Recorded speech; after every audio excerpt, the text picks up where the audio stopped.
weight match. It will be the #2 ranked wrestler in the country, Tommy Rowlands of Ohio State, against Garrett Lowney of the University of Minnesota. Of course, he's a stud as well, and they have met once before at the national duels in Columbus, Rowlands winning that by a 3-2 decision. So this could come down to a flip of the coin. Yeah, it could be. Garrett Lowney coming off a bid wing last week against John Lockhart, coming in facing the #2 ranked guy, Tommy Rowlands, who's a big, agile wrestler. He moves his opponent real well. He gets in there and he gets after it. He's really, really fun to watch. These two guys had a great match at the national duels, 3-2. Rowlands came up with the victory, but as you can see here, these guys like to get in there and get after it. Should make for a great finale for this dual meet this afternoon fight. Well, it's the final tune-up for Jay Robinson and the Gophers before the Big Ten Championships in 2 weeks. Ohio State and Minnesota coming up next on Fox Sports Net. Don't go away.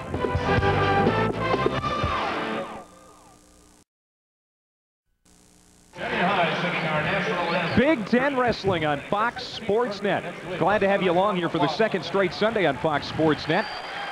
Last weekend, the Gophers defeating Illinois. Today, hosting Ohio State here at the Sports Pavilion. Ohio State coached by Russ Hellickson in his 16th year at the helm of the Buckeyes. He has produced at least one All-American each of the last 12 seasons, 29 All-Americans in all. Former medalist in 1976 at the Olympics, won a silver. And for the Gophers, the legendary Jay Robinson, in his 16th year at the University of Minnesota, has produced 2 Big Ten titles, 1 national championship, of course, the Big Ten Coach of the Year 4 times, National Coach of the Year twice. The luck of the draw has us starting from the lightest to the heaviest today. Like an old-fashioned duel, going with the 125-pounders first. And at 120, Minnesota, it is senior Leroy Vega, ranked #2 in the country, going up against Ohio State sophomore Jesse Leng. He's 15 and 18 overall. And Leng lost to Vega in a 12-4 major decision at the national duel in Columbus back in January, Jesse. Yeah, he did. Leroy came out and really got after it at the national duels. That was in the finals of that duel tournament, and that was the deal where the Gophers came out and really took it to Ohio State overall. Ohio State had a couple big wins there. They beat Oklahoma, and they had beaten Oklahoma State to get to the finals of the national duels at their home in Columbus, Clay. And you know, they were going out there to look to prove something, but Minnesota did really show them why they were the #1 team at that time. Leroy getting off to a fast start here, guys. This is the way Leroy Vega likes to start matches. He likes to score quickly and get out front right away. He scores 2 just on a throw by. Used an underhook, threw him by. Now he's got that 2-0 lead, and he's comfortable, and he's in the match. Vega is a 3-time All-American, 27 and 2 overall, 17 and 1 in duels, 7 and 0 in the Big Ten, coming off a 7-5 decision over Tuan Pham last week in that meet against Illinois. I don't think Leroy put a lot of effort into keeping Leng down there. I think he wants to score again here on the feet and start to build a lead so that he can feel comfortable in the rest of the match and just let himself get into the match with a couple takedowns and build points, Jess. Yeah, Leroy here, he beat Leng pretty convincingly at the national duels, and I think he's going to try and come out and score some points, put some points on the board, get some takedowns, build that lead, and then probably try and hold him down. We try and work for that turn then. And Vega, he's kind of an Iron Man. He has not missed a 125-pound match since coming to the University of Minnesota, and talking to him before the meet today, he says he wishes that the Nationals started tomorrow. He's pumped up for the postseason. Of course, the Big Tens and the NCAAs. Well, anytime you're a senior and you're coming toward the end of the year, you've been training all your life, and now you're getting down to the... Oh, here's a great hip toss by Leroy Vega. He's got Leng in trouble. He could get a fall here. What a great way to start for the Gophers. Let's see if Leroy can get it. It's close here. Leng with the high bridging comes out. Going back to what I was saying earlier, Leroy wants to get to the point where he can come out and just wrestle that last tournament that he's been preparing for the last 5 years. He doesn't want any injuries. He doesn't want anything to happen. And if he can just get to the tournament, he's so excited. He's in great shape. He's in the best shape of his life, and he just wants to get there and prove what he can do. Near fall for Leroy Vega here in the 125-pound match. It is 7-1 Vega here in the first period. He is in total control. That was a big move there by Leroy, that hip toss, to put him on his back for 5, Will. I mean, that was right in the middle of the mat, nowhere for Leng to go. He just did a good job, actually, of getting off his back so he didn't get pinned. If you watch Leroy Vega wrestle, he uses the underhook so well. He's always getting in position. He's so low, he stays in a great stance. And because he underhooks, watch here, here's the hip toss. See the right hand underhook, and then he just takes the left arm and throws him over to his back. I mean, that is not an easy skill to do right there, especially on a guy who's been wrestling all of his life like Jesse Leng has been doing. Vega, no pins on the season, and he is the only one in the Minnesota starting lineup without a pin on the season, but that's not uncommon for 125. But he almost stuck one there. Well, the thing about 125-pounders, when we threw this out there last week, pound for pound, these guys are so strong. And it's so hard to hold a guy on his back that is that physically strong and can just move so much weight. And that's why it's not just... Ooh, Leroy almost got him with the same move he got before.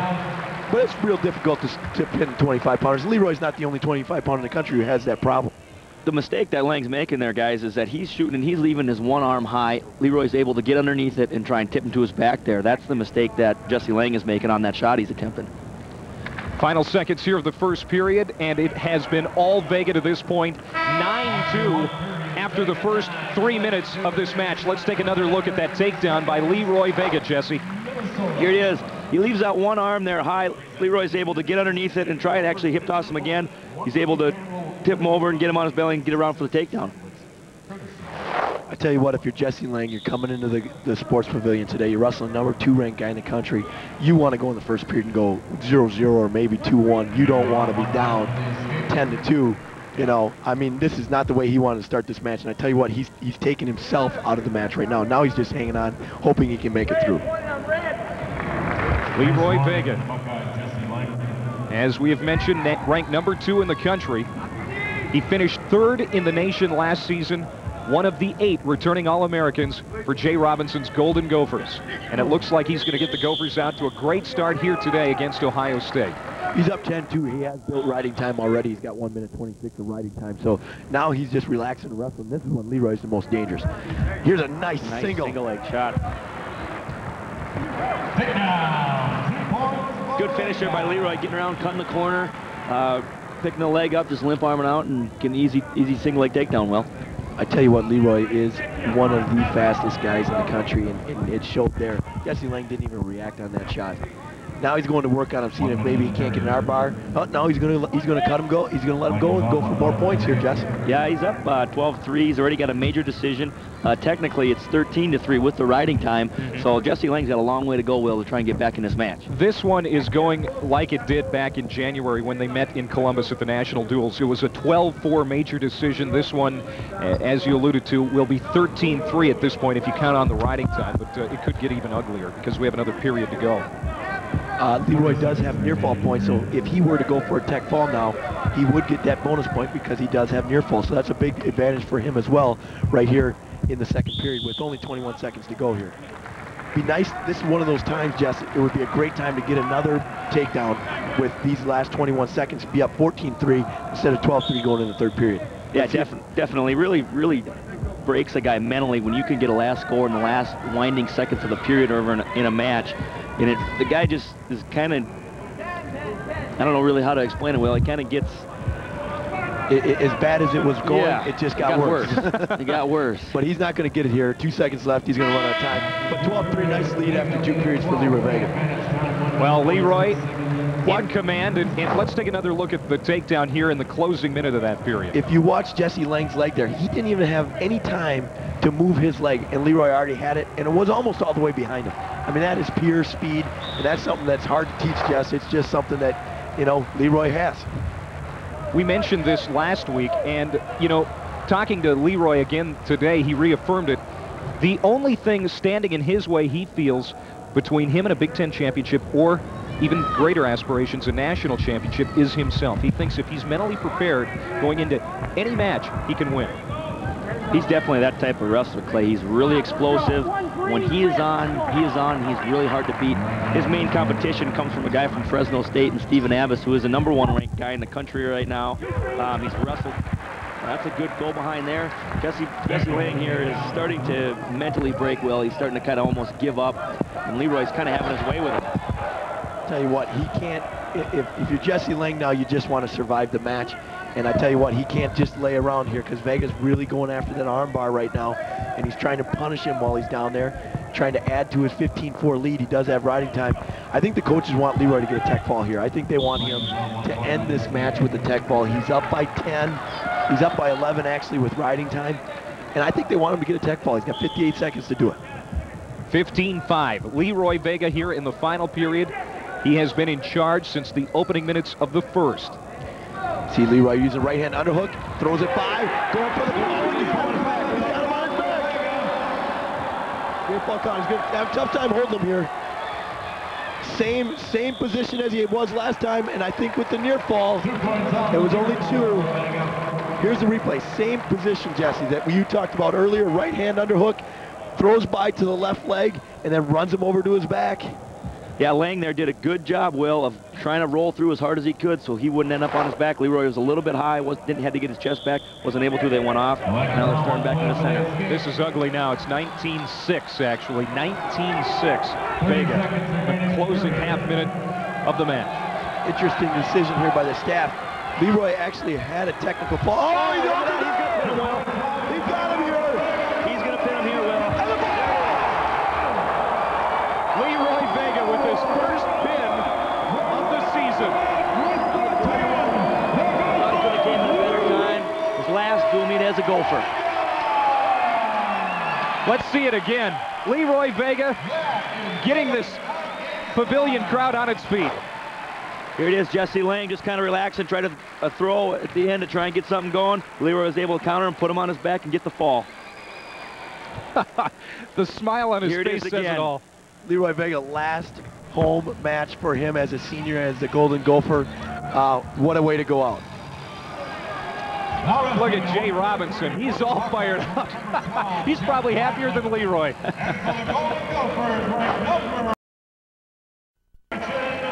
All right, let's set it up. 133, and this is going to be good. Junior Ryan Lewis, the #1 ranked wrestler. We talked about him at the top of the show, going up against Jeff Ratliff, the sophomore from Marion, Ohio. He's ranked #12 in the country. 133, guys. The Gophers off and running with a 125-pound victory.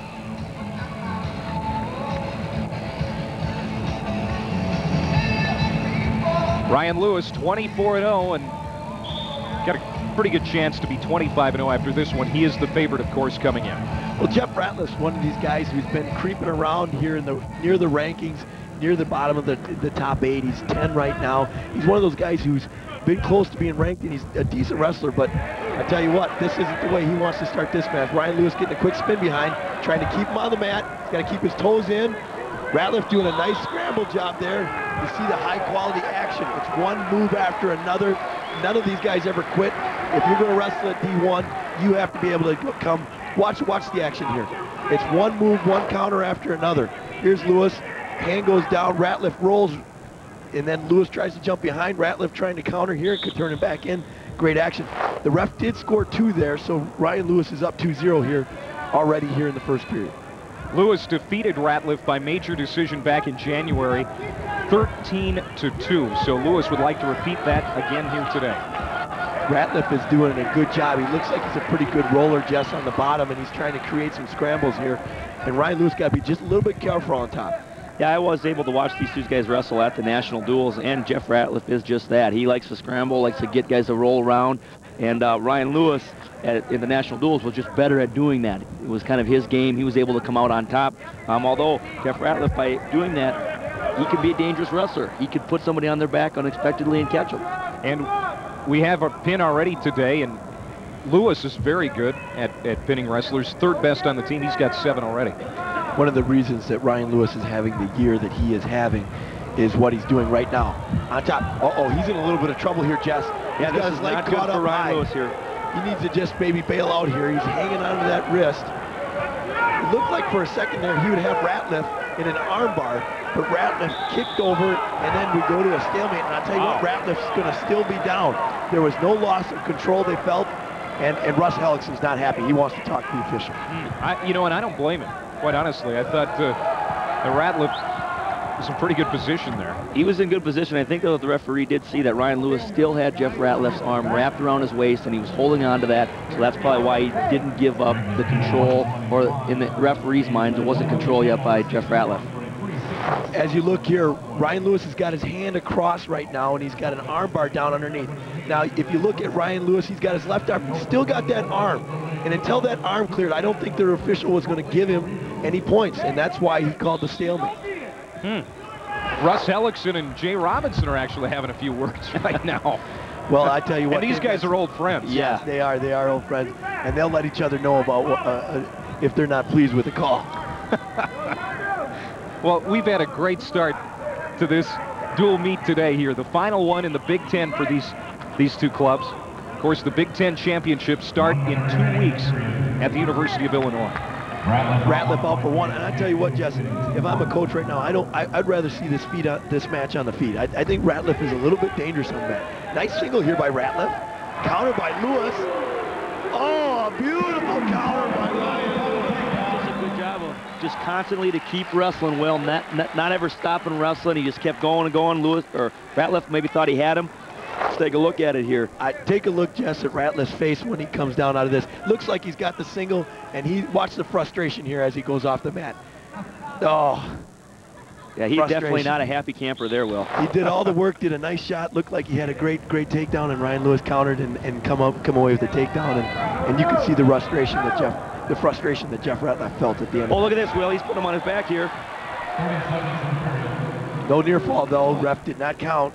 You know, Lewis battled some groin injuries last season, but he's been healthy this season. That's been a key to, obviously having that 24-0 streak. He hasn't had to battle any health problems. Well, you know what? Once he got healthy this year, I think the Gophers were real excited to see him come back and wrestle. And since the injury, he's been pretty solid on the mat, Jess. Yeah, he has, and I think Ryan Lewis is the type of individual that also ignites the team itself. When he's out, he's one of them guys that everybody likes to watch because he goes so hard, he wrestles so hard. He adds a little more fire to the team as well. Ryan Lewis, a transfer from North Dakota State, just as that man was. Marty Morgan, the assistant coach for the Golden Gophers. Morgan transferred from North Dakota State back in the late 80s and ended up winning a national title in 1991 after coming to the University of Minnesota. And Ryan Lewis is certainly on pace to follow that same pattern. A transfer from North Dakota State, he could certainly win a national title as a Golden Gopher now. Well, he's putting himself in the position to do just that. He's well conditioned, he's well trained, he's beaten the best wrestlers in the country. So all he has to do now is stay healthy, keep training, keep working, and then perform at the NCAA tournament. Only one season as the regular 133-pound starter, and he has done some amazing things at this weight class. I tell you what, Ryan Lewis is just like what Jesse said. He's so hard to wrestle because he's so physical. Although Jeff Ratliff is doing a nice job here, Jesse, of getting to his leg a couple times and creating action.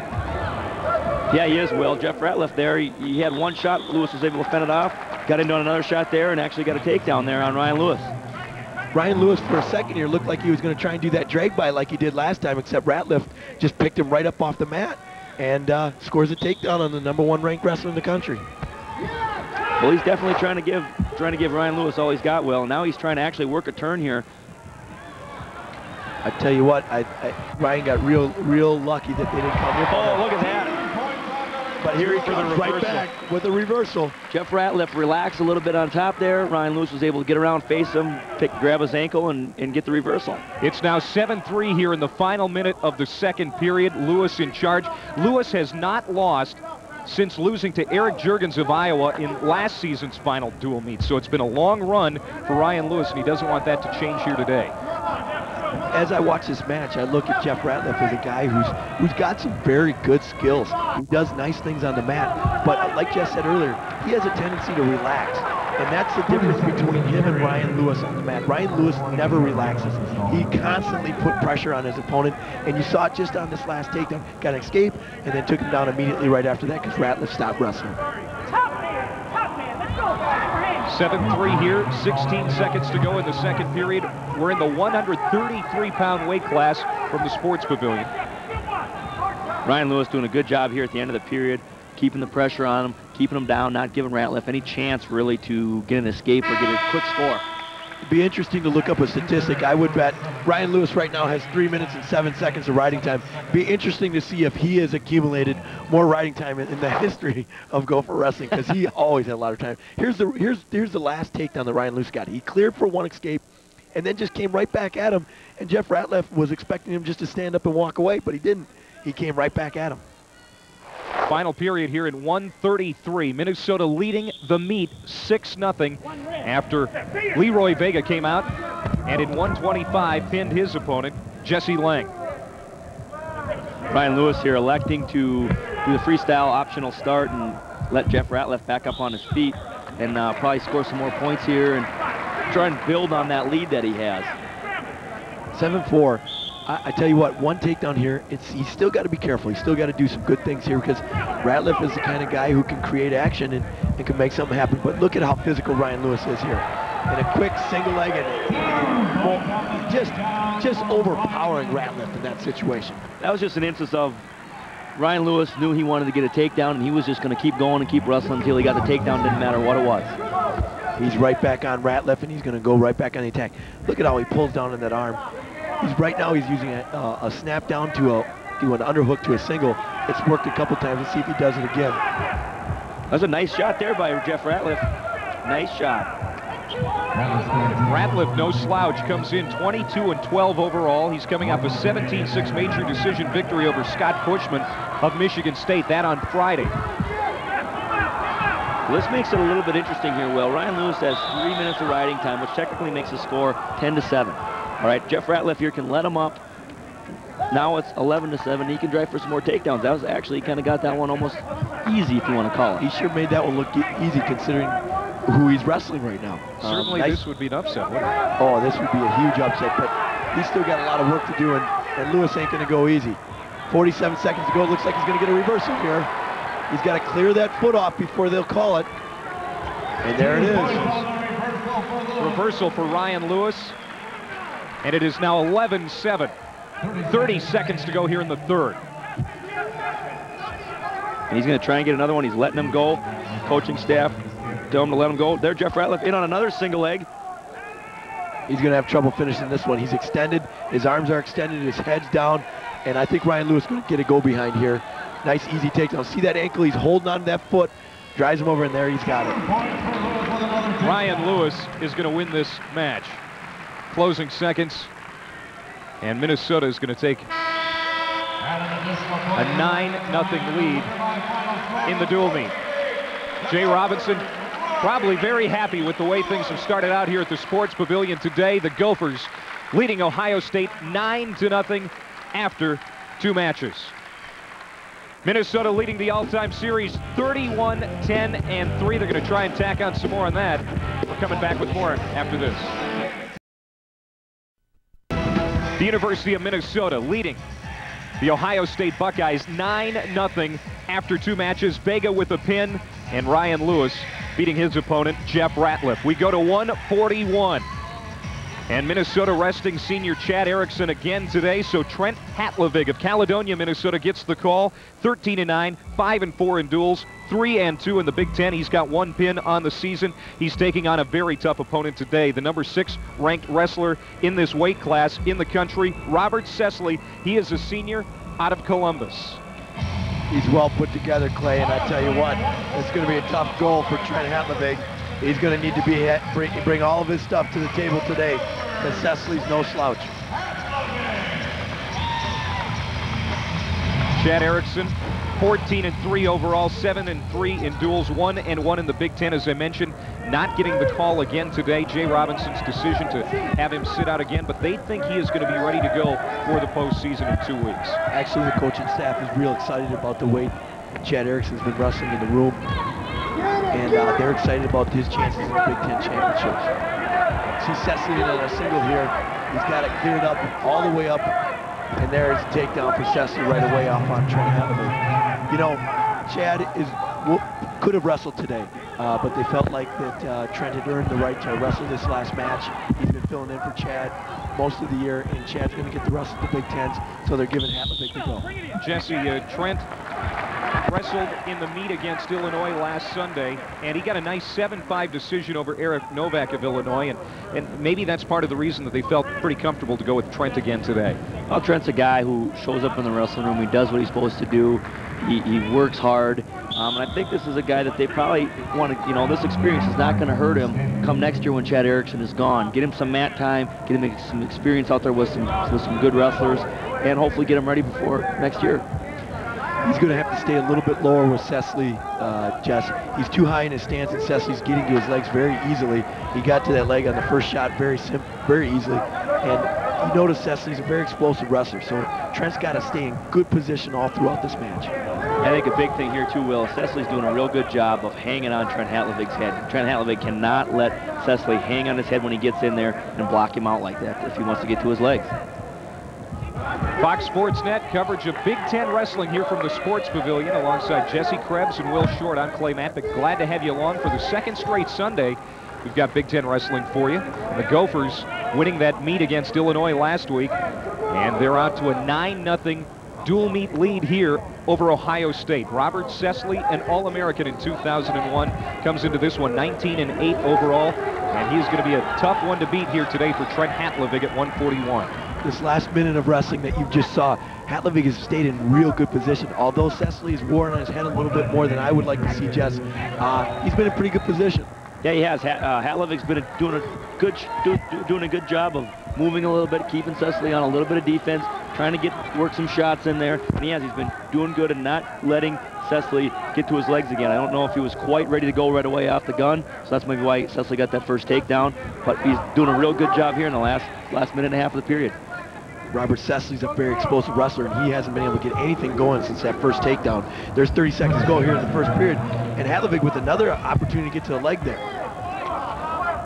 25 seconds to go here in the first.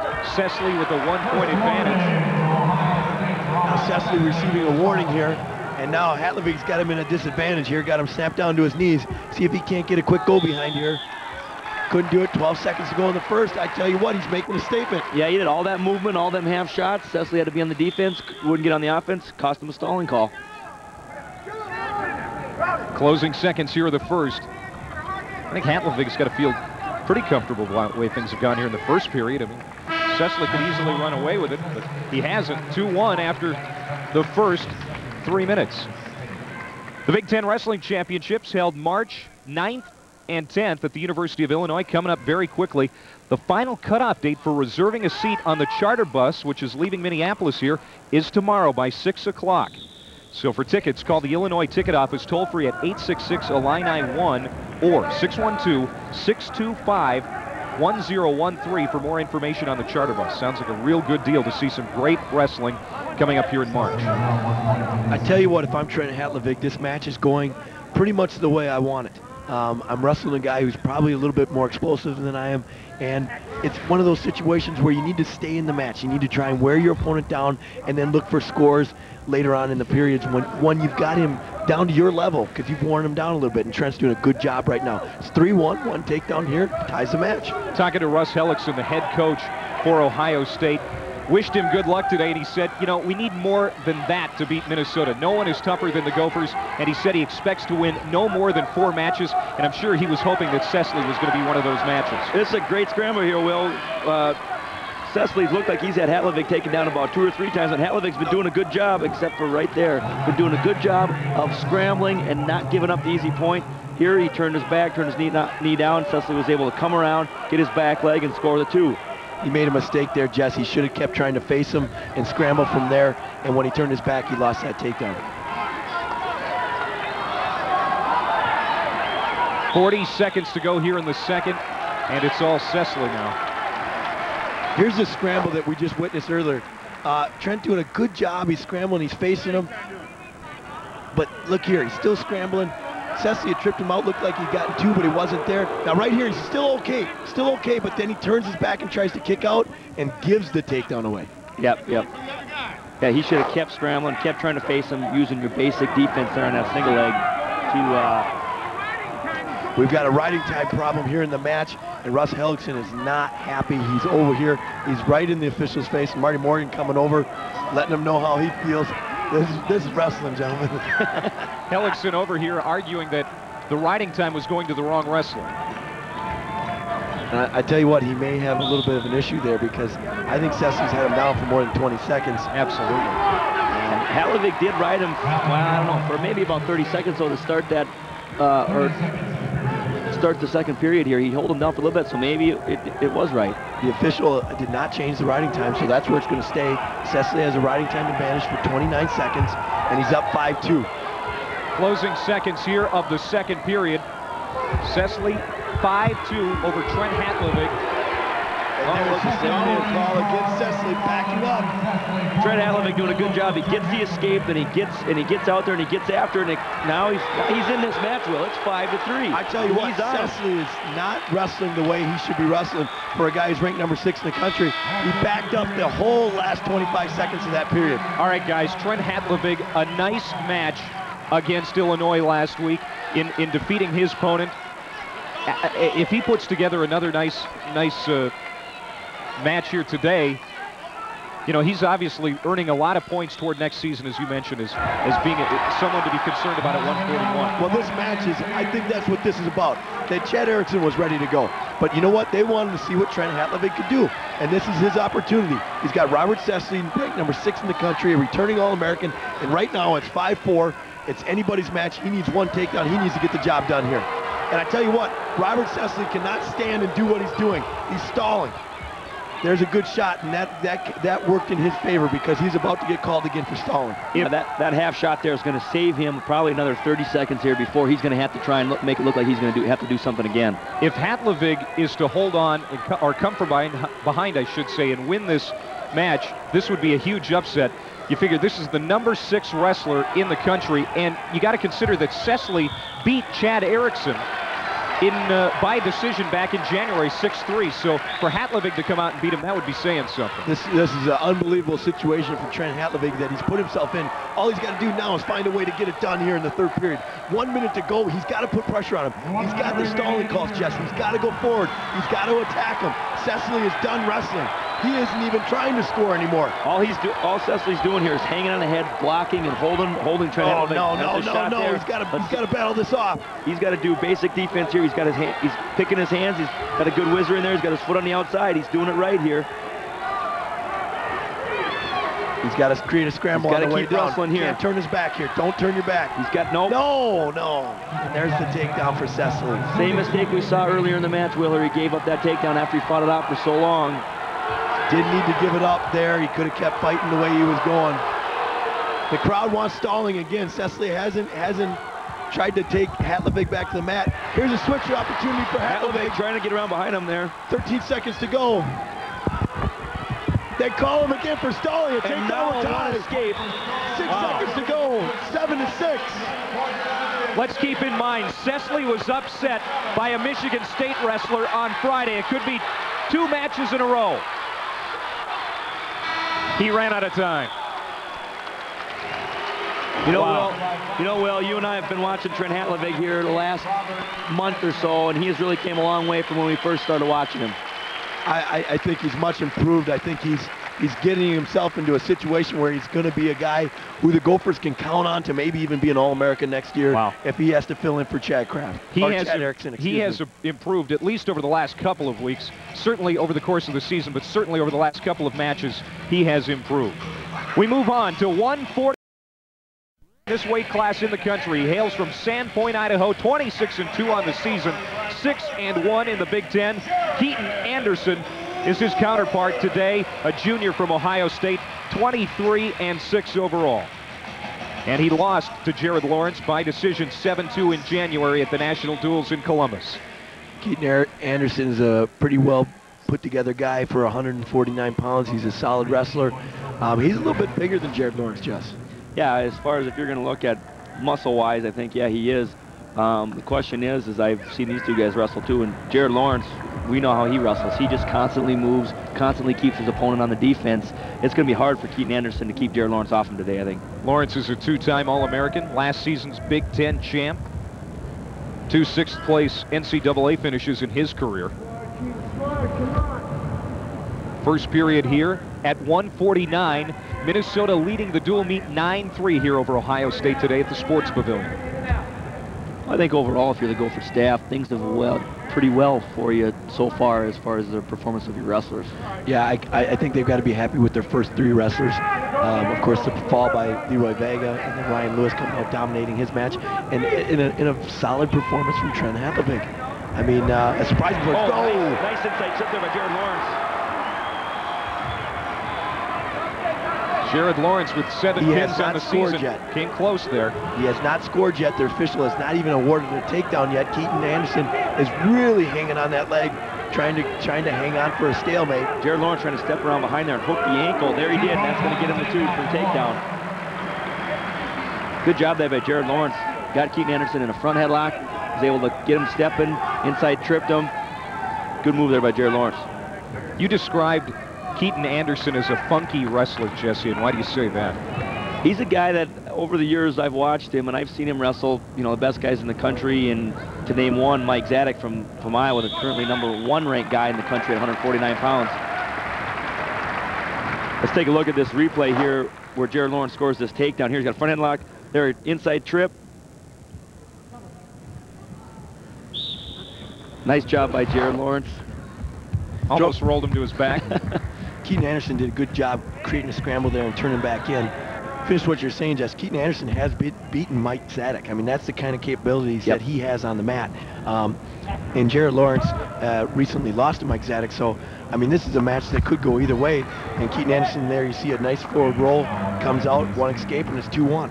And you know, again, talking to Russ Hellickson, the Ohio State head coach, he said, you know, if we can stick 4 matches, we're right in this thing. And I think this is another weight class where he thinks they can compete today. Well, they need this one. They've got to have this one if they want to be in the match. 2-1. It is Jared Lawrence here in the first period, leading Keaton Anderson of Ohio State. See, Jared Lawrence has his hand taped. He's probably got a thumb injury that just something that's been aggravating him. Nothing that stops him from wrestling, obviously. And but it's just one of those things that wrestlers have to do. They have to wrestle with injuries. They have to wrestle with pulls and strains, and they just got to get it done. They got to find a way to go out and wrestle, and that's what he's doing today. Just a lot of hand fighting and snapping going on here now. Not much shot attempts, but both guys trying to wear each other down. 2-1. Lawrence leads after the first 3 minutes. And we'll keep a close eye on that right hand of Jared Lawrence, taped up, of course. Can't imagine that it's good. You know, there are so many tough guys up and down this roster. You talk about Owen Elzen battling through ACL problems last season. He's got a bandage on his nose again today. It's been basically bandaged up all season long. You've got guys up and down the roster that battle injuries all season long. Certainly Jared Lawrence, no exception to that. He's in there today with a hand wrapped up. He's not going to let that keep him out of the lineup. I tell you what, these guys they're phenomenal athletes, and they just, wrestling is a hard sport. It wears down on your body, and it creates, sometimes you get hurt, so you get strains, you just got to deal with it. And I think a lot of young wrestlers could learn from the fact that, you know, you can wrestle with a strain or a pull or a twist, and if you start to get through it, it'll just make you tougher and make you more physical, and you can go out and get the job done. Jared Lawrence has done a nice thing here in this period. He's created a minute 30 of riding time, so now he's got a bonus point. Even though the match is tied now 2-2, he's got that riding time point in the back of his mind for the end of the match. Keaton Anderson from Pinkerington, Ohio. 8 of the 10 starters for the Buckeyes today are from the state of Ohio. Minnesota's about half and half. Minnesota wrestlers and the rest outstate. Good flurry of action there. Oh, a nice shot by Jared Lawrence. And he scores right on the edge of the mat. Great action by Jared Lawrence. Just kept Keaton Anderson off balance. Keaton could never gain control of his body. If you watch here, Jared Lawrence, he's going to tap a couple times off his head. He's going to go, and there's the shot right there. Keaton tries to run to the edge of the mat, but he can't get off, and Jared Lawrence keeps his feet on the mat, scores 2. You know, there's not too much talk of Jared Lawrence winning a national title, perhaps because he hasn't wrestled many high-ranked opponents, but, you know, he's got some pretty great numbers when you think about it. I think there is talk of Jared Lawrence winning a national title. The problem is he hasn't fared well against the Iowa wrestler named Mike Zadek. Yeah. He hasn't been able to get the job done against him, and until he does, people aren't going to mention him as one of those guys who can win a national title. Jared Lawrence doing a good job here, Will, on working there. You know, he's got the arm in the back, working that arm bar, really putting a lot of pressure down on Keaton Anderson to keep him flat. As you saw, the referee called Keaton Anderson for stalling because he wasn't getting off his belly. Yeah, this is where Jared Lawrence can really go to work on him and hold him down. Now he's going for an overhook. He had him in trouble there right in that period. And I think Keaton Anderson's a little bit tired, Jess. He didn't do much movement as the period ran down there in the second period. All right, here we go to start the third. 4-2, Jared Lawrence leading. 9-3 Minnesota in the dual meet. Keaton Anderson hasn't really put himself in a position yet to score on Jared Lawrence. He hasn't moved him enough, hasn't moved him out of position. It's pretty much been all Jared Lawrence. He's kind of able to hold him off a little bit, but not really able to create any offense. Jared Lawrence has got to start moving his hands a little bit more to create space from Keaton Anderson. Keaton Anderson is one of those guys who likes to just stand still and then explode. Jared's one of those guys who has to create movement so that he can create angles and score. Here's a quick front headlock try. Keaton Anderson blocks it with his right arm. The right arm here is the key. He's got to get that right arm blocked off so he can turn the corner. He's going behind, trying to reach back behind, grab anything he can grab back there. Maybe he needs to go a little bit lower to the ankle. Yes, he tried to go to the ankle or go to the far hip. He's not going to be able to do it. And Keaton Anderson holds on for a stalemate. Keaton Anderson, they're doing a good job just holding on that elbow of Jared Lawrence so he couldn't get around behind him well. You see Jared Lawrence, he's always in good position, always in a great stance. Now he's got a front headlock here, pulling him down. He's looking to maybe try that go behind again or the front headlock. Oh, and a quick chuck by. Oh, beautiful little chuck by. Jared Lawrence just popped his elbow one time and Keaton Anderson just twisted away. 6-2 now, Jared Lawrence here in the third. Right. Let him go there. He's going to try and score some more points. He's trying to run up the score here a little bit on Keaton Anderson. 33 seconds to go. He needs a takedown here to really widen the gap. This is one of those takedowns that will let your opponent know, hey, I can take you down as many times as I want. That's what he's trying to do here. 20 seconds to go. 6-3, Jared Lawrence leading over Keaton Anderson here at 149. Jared Lawrence trying to get this one last score before the period ends, Will. I don't know if he's going to get it. Tried that same chuck by, but couldn't quite do it. 5 seconds to go here in the match. This is how it's going to end. 6-3 plus 1, 7-3, riding time for Jared Lawrence. Jared Lawrence improves to 27-2, 7-1 in the Big Ten, and Minnesota takes a 12-3 lead over Ohio State after the 149-pound match. Hey, looking for the... Moving on to 157 here at the Sports Pavilion. For Minnesota, junior Luke Becker, number 3 in the country, taking on Josh Janson, a senior who is 25-11 overall. He is number 11 in the nation. And Becker won by a technical fall, 19-4 back when these two met in January at the National Duels in Ohio. This is going to be another good one, guys. Yeah, I tell you what, every time I see Luke Becker, I'm impressed with just his physical condition. I mean, you know, if you got a body that's built like his, that you've done a lot of work. I only wish. A lot of work in the weight room, and he's so well conditioned. There's no fat on that body. I mean, it is lean. It's at its maximum potential at all the time, and that's how wrestlers need to be trained. And Luke Becker, he epitomizes what wrestlers should look like. Now, this is one of your favorite weight classes, Will, of course, 157. That's where you grappled at, and you know, quite honestly, I remember you looked a lot like that. You cut, you know. Giving you a lot of credit there, Will. Hey, you were an All-American. I tell you what, Luke Becker's, he's kind of the new breed of the wrestler. He's kind of what everybody wants to look like. I mean, strong, physical, lean, in great shape, great condition. You know, we don't really ever talk about Luke Becker having a weight problem. You know, and he's huge for 157. He's a big wrestler for 157, but he's just in great shape, and he's done a great job in his career. He's got a single leg. Here you see him lifting up high. He's got it way up on his shoulder.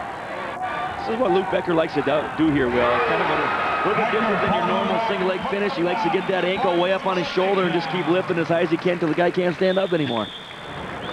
This is a guy that can stick a pin in a hurry, too. He has 10 on the season. He leads the team. Let's take another look, guys. Look at how high Josh Janson's foot is here. It's now above his head, and then he just easily kicks it out. He'll lift it all the way up. He'll put it above his head. He'll press you if he can. Becker, 27-3 overall, 7-0 in the Big Ten, a two-time All-American, won 3 state wrestling titles at Cambridge High School.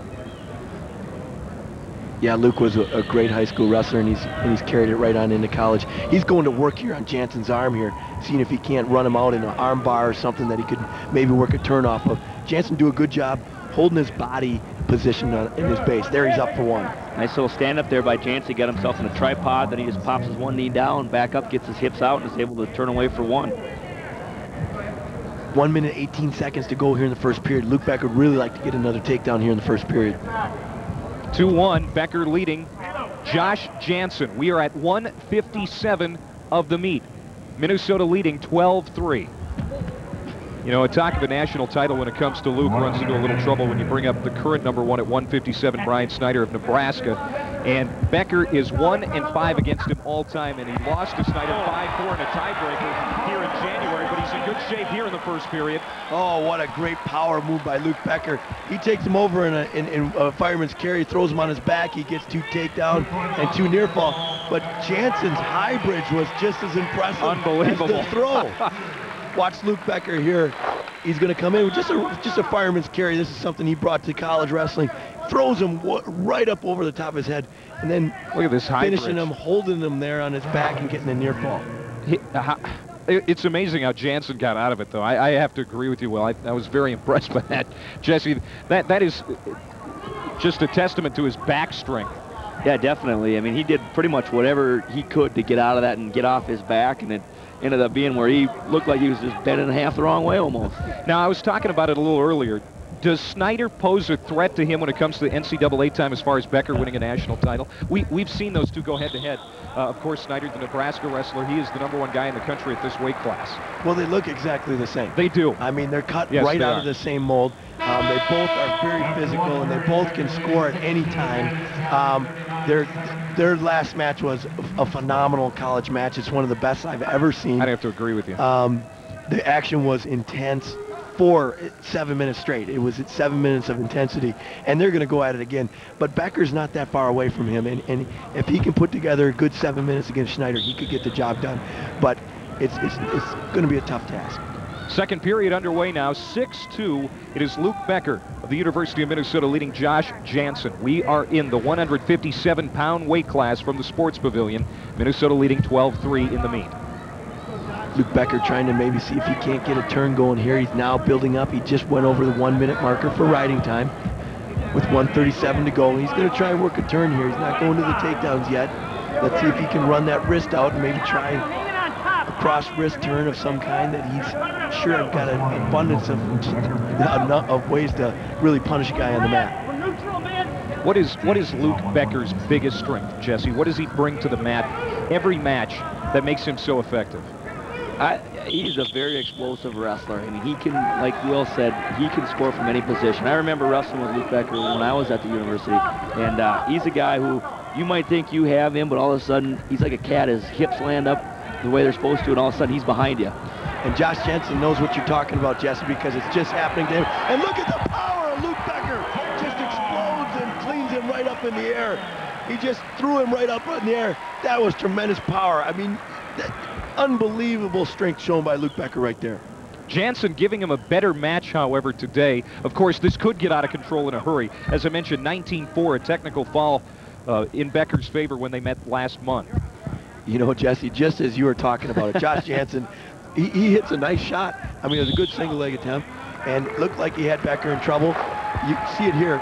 Janson shot a nice shot, and watch Luke Becker just, here you go. I'm going to lift you up, and then I'm just going to throw you down. Yep. That's Luke Becker.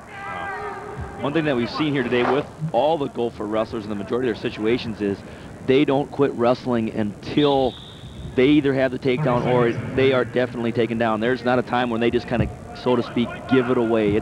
They're constantly wrestling. You're going to make that opponent work for every single point that they get. 20 seconds to go here in the second. Luke Becker leading Janson. Janson here, he's got to be almost mentally broke right now, Jess, because he had a chance to score there, and then Luke turned it around on him, and he's just kind of just getting buried right now.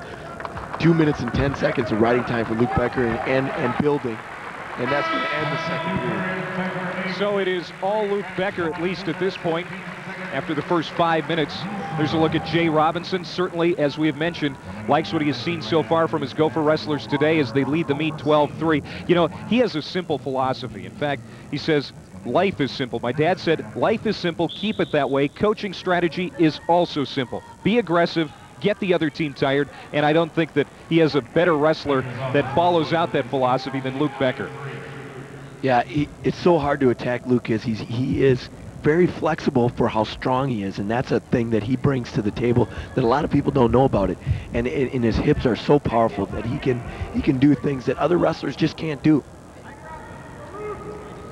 9-3 here, third period, 1:32 to go, and I think everybody'd like to see Luke Becker show us one more time the kind of strength and power he has. Sure. And I think he will.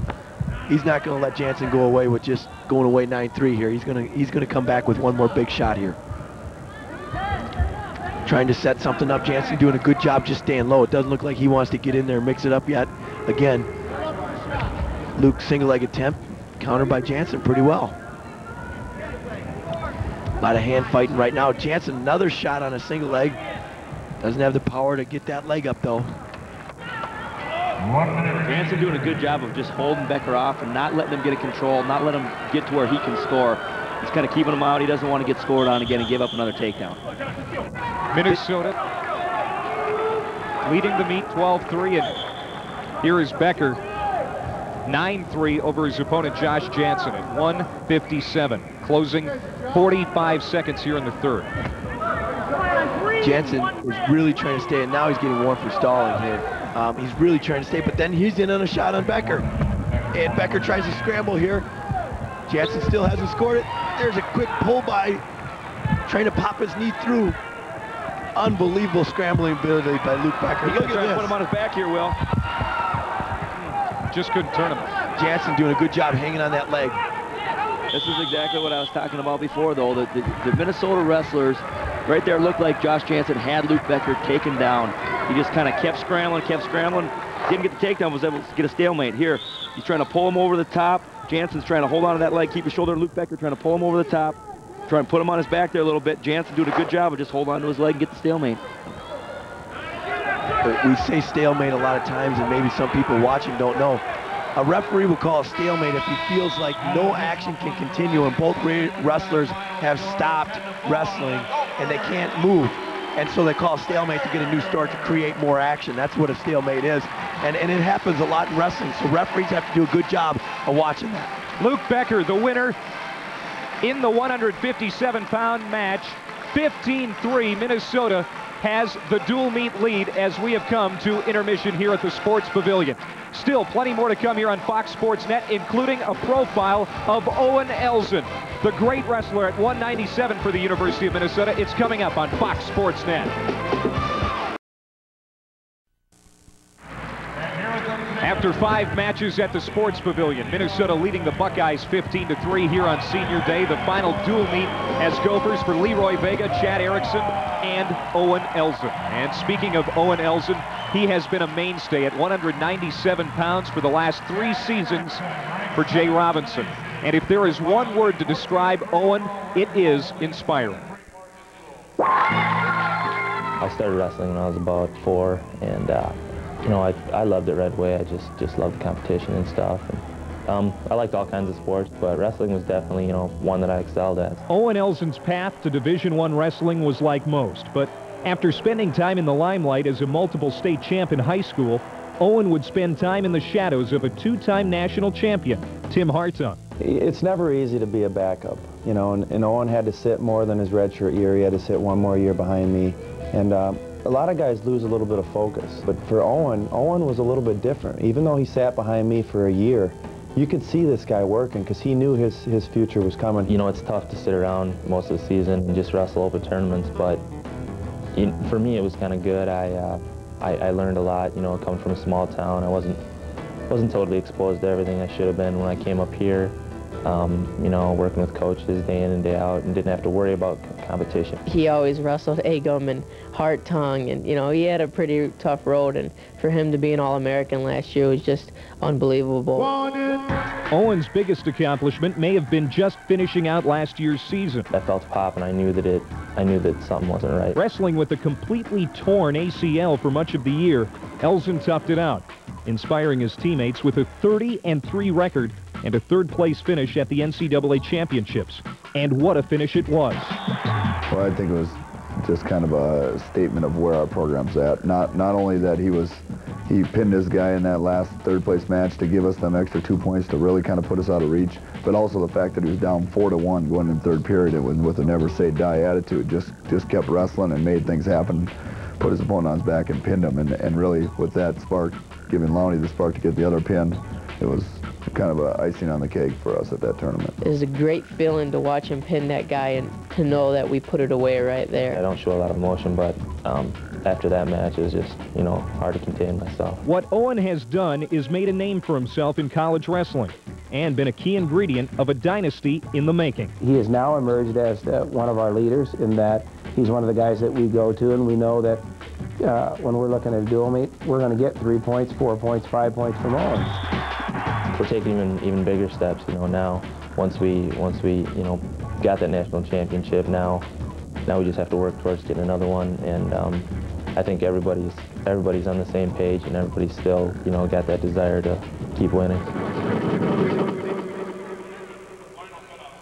You know, even if he's injured, you can't talk him out of competing. He knows his limitations because he is a health and wellness major. Senior Owen Elzen, one of the great wrestlers here at the University of Minnesota. The Gophers leading the Buckeyes after 5 matches here today at the Sports Pavilion. 15-3 is our score. Coming back with more here on Fox Sports Net. Please don't go away. Right here on Fox Sports Net. Well, no team in University of Minnesota history has gone unbeaten in duels through the entire season, but after 5 matches, the Gophers are poised to do just that, leading 15-3 alongside former Gophers Jesse Krebs and Will Short. I'm Clay Matvick, and Jesse, I'm sure Jay Robinson is very pleased with the way the first 5 matches went here today. Yeah, his squad has came out and they went out and got after it. We got a big pin on Leroy Vega. Ryan Lewis came out and wrestled real dominant. Trent Hatlevig, who wrestled more or less an over-ranked individual, probably a better wrestler than he is at this point in his career, but he came out and he battled. And Luke Becker, the great performance that we had from him, I think overall he can't be much happier than he has today. Jesse, Will alluded to Leroy Vega at 125. You can't get a dual meet started out any better than Leroy did today. He is poised to be the second Gopher 4-time All-American, and he sure looked like it today at 125. Boy, he sure wrestled well today. And I tell you what, he came into the dual meet without a pin. And I tell you what, he's going for it right here. You see, basically Jesse Leng tried to throw Leroy Vega, and then Vega gets a fall. And everybody's happy for Leroy because I think they were talking about him going out with a pin in his senior year in his last match as a Gopher at the Sports Pavilion, and he got the job done. And you saw the excitement. A great win for Leroy Vega. 15-3 Minnesota after 5 matches. We have gone through 125 through 157. And it looks like this: Vega with the pin over Leng, Lewis the decision, Sessley the 1 victory today for the Buckeyes. Lawrence and Becker wins for Minnesota. 15-3 Minnesota leading here after 5. We will be coming back with 165, Nate Baker and John Clark, our next featured match of the day. 15-3 Minnesota leading after 5. Coming back with more on Fox Sports Net. Here today in Big Ten Wrestling.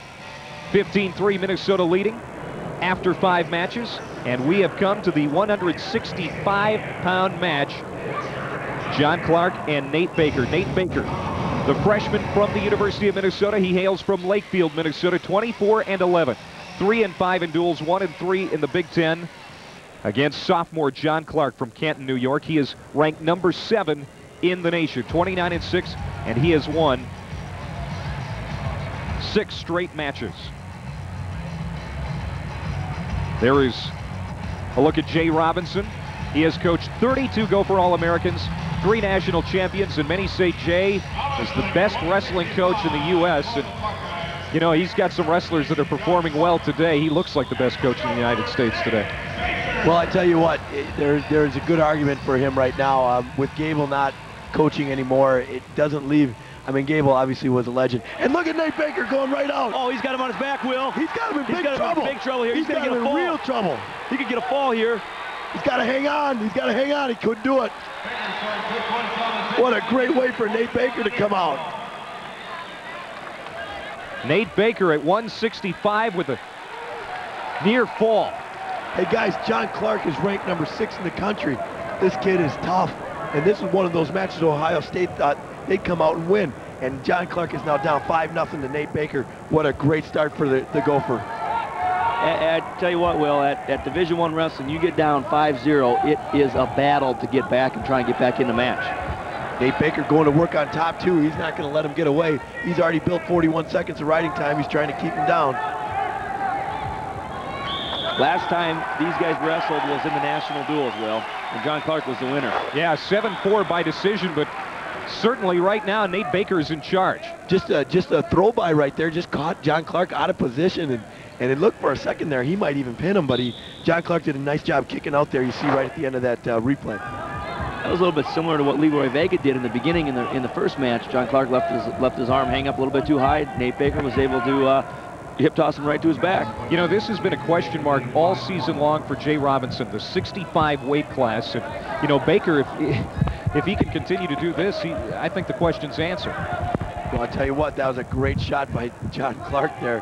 Caught Nate Baker just not even ready for that shot at all. But look at this. He's returning the favor. He's facing him. They did score 2 on the takedown already.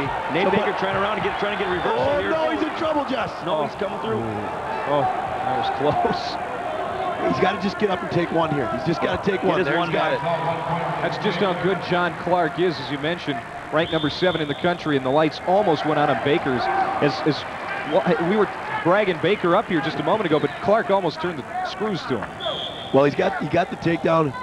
Baker out for his game. Scores 6-3 Baker right now. Clark in on another shot. He seems stronger than Nate right now. Oh, Nate doing a quick turn in. What a great counter if he can hold him off. He's got to try and turn and face him. He's got to face him again. Got to keep facing roll. Yeah, he stopped wrestling there. That's a freshman mistake right there. He could have kept wrestling and created more scramble. There, Nate Baker, John Clark tried to get over the top and do a cradle. Got a little bit too high. Nate Baker was able to kind of just shrug him off and get back for the one. Score 7-5, 39 seconds to go in the period. John Clark here, he's over the top. He's trying to lock a cradle here. Almost got himself, if he would have fell to his hip there, he would have been in big trouble, but just caught himself. 7-5. I tell you what, though, John Clark, for a guy who was down 5-0, has just tied the match. Boy, Nate Baker has let a big opportunity slide away here. Start the match up 5-0, and now he's back to 7-7. Jess, this isn't good. No, I see Nate Baker, I think his position is breaking down a little bit, Will. He's let John Clark in on his leg a couple times. He took a bad shot there, ended up getting on his belly. Clark was able to get around and get behind. Nate Baker's got to get back to his feet, score this escape, and then get back to kind of basic positioning. And now it's like the match hasn't even started. It's tied. 3 minutes have passed. We are tied at 7. Here's a look at that takedown. Here, Nate Baker trying to get him for a double leg. Went right to his belly, though. John Clark was able to go around behind him pretty easily. Nate actually probably should have quit on that shot. He took the shot, Clark had countered, and then he tried to force it. And when he forced the shot, that's when he got sprawled down and got spun around behind. Is this frustrating for Jay Robinson, seeing an opportunity like this slip away at 165? Well, this is a big situation because this is going to affect seeding down at the Big Ten tournament. And a win here by Nate Baker could have been big for his seed. But now, I mean, I tell you what, John Clark's gone to work on him. And he's really making him look like he's having trouble with him right now. And John Clark now locked on a cradle. Baker's in trouble. Yeah, he's got to constantly keep. He's done, like you said, Will, some freshman stuff here where he's quit wrestling, and now John Clark's got a cradle locked up, and Nate Baker's in trouble here. Will, Clark's gonna try and turn him here, right here on the edge of the mat. He's got a good cradle locked up. Baker doing a good job though of kind of just holding his base. Was able to kind of get out. What he's got to do now is get off, get back to the center. Oh, here, look at this. He's turning to face him here. Turning to face him for a reversal. Boy, I don't know how we score a reversal when Clark never. Interesting call here by the official. Let's look at it again, guys. Nate turns back into him. Now he's in a double leg position, and Clark, he did put his hands down. He did put his hands down, so they score the reversal, and then they go off the mat. It was actually a good call by the official. Just as we're ready to write Baker off, here we go. It's 10-9 now as he's closed to within 1. What Nate's got to try and do here, I think, Will, is ride Clark for a while and wear him down a little bit, get him tired, so when they get back to their feet and the third period starts, Nate Baker can try and go to work on him and get a good takedown. I think that Nate's finding out that he can score on Clark if he just continues to wrestle. Continue to wrestle through positions, but Clark is wiry. Look at this situation. Definitely flexible there to get in the position. Nate's got to come to his knees here, Jess. He can't lay on his belly. He's got to come to his knees to hang on for the stalemate. Get his knees up. He's staying flat. He's not Clark doing whatever he can there to try and get. Look at that knee bend. Look at that knee bend. You got to stop this. You got to stop this. Hurt his knee. Oh. The body's just not made to bend that way. Yeah, the ref's got to stop that before that situation happened. And here comes the trainer out for Ohio State. Let's look at it again. This got ugly. Nate Baker doing whatever he can here to try and hold on the leg, to try and not give up the reversal. John Clark trying to get his leg free. And look at that knee bend the wrong way. That has got to be stopped before it gets to that position. Yeah. 2 words, Joe Theismann. Those kind of replays have always made me squeamish. Look at Nate Baker. This is unbelievable. I tell you what, the officials got to get in there. He got in there. It seemed a little late. I mean, we could have stopped that and not had this injury right here. You got to protect the wrestlers when they're on the mat. They are great trained athletes, but like you said, just you can't do that. They just don't bend that way. They just don't bend that way. Well, I'm sure Russ Ellickson a little bit disappointed that a whistle wasn't blown sooner. Let's take another look at this injury. I tell you what, if he gets up and wrestles on this thing, this is amazing. Nate just doing whatever he can to hang on. He was in real trouble. Now watch the knee. Look at how far up this has been. It's going the wrong way. You see Clark, he's trying to stop. He's trying to reach back and peel. That's pain, Jess. That's just pure pain. Well, to John Clark's credit, he is continuing on what I am sure is a sore left knee at this point. And doing a good job here, creating another scramble on Nate Baker. He's got a reversal. Wow. Bad wrestling there by Nate Baker. 13 seconds to go. Letting John Clark get a reversal there and go ahead 12-9 now. That's not how you want the match to go. You got to finish periods. We've said it. We said it all last week. We're saying it again. 13 seconds to go. And look at Clark just coming up with the reversal here. Creating action. Nate stopped wrestling it. 2 minutes to go in this match at 165. Nate Baker. He's in a cradle again here. He's in trouble. He's trying to counter it, but no backs. Nate Baker trailing and trying to get back in this one with John Clark. He's got it. All right, Nate Baker, 12-10. He's got the escape. We're going back to the center, 142. I think we got an opportunity for a great finish here in this one. And the crowd agrees with you here at the Sports Pavilion. It's on its feet. Here's Nate trying to finish this double and driving him off the mat. Couldn't keep his toes in. Back to live action here. Nate Baker's in on a single right now. He's got to come up with this wheel and get to his feet and finish it. You're right, Jess. He's got to come to his feet. He's got to lift it up, lift it up. He's got to get off his hip. He's going to call a stalemate here if he doesn't finish it. He's got to come to his feet. The coaches are screaming, come to your feet. Look at the knee again.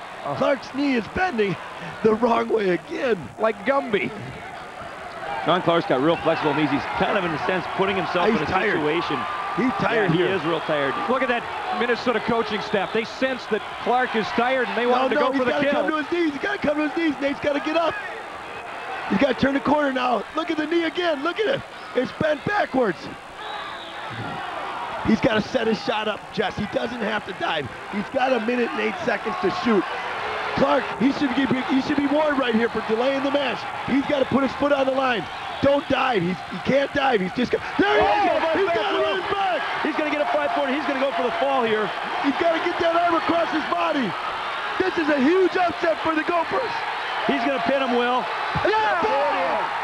Minnesota with a huge upset at 165. Nate Baker. Great job by Nate Baker. Made some mistakes in that match, but the thing that he did is he kept coming at John Clark, and John Clark was so tired he could hardly stand up. Clark is exhausted. He takes a bad shot. Nate counters him and throws him right to his back. Keeps the arm across his body, and then here you're going to see him squeeze him down and put the shoulders down for the fall. Nate Baker, a huge upset for the Gophers. You made the call. You said that you expected a great finish, and that's what happened. The Gophers get their second pin of the day.